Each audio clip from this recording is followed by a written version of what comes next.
Alright, now here's what I want to know.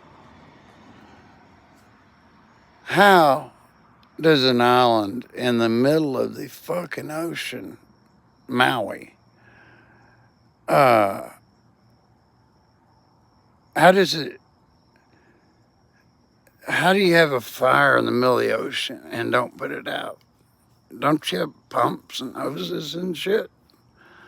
I mean, we tried to put out the 9/11 fires, for God's sake. That's impossible. But,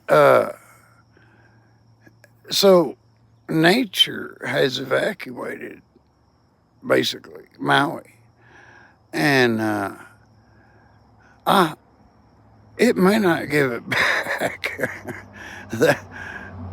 I just don't understand, okay? You got fucking helicopter, all this shit to put fires out, and you're just gonna let it burn.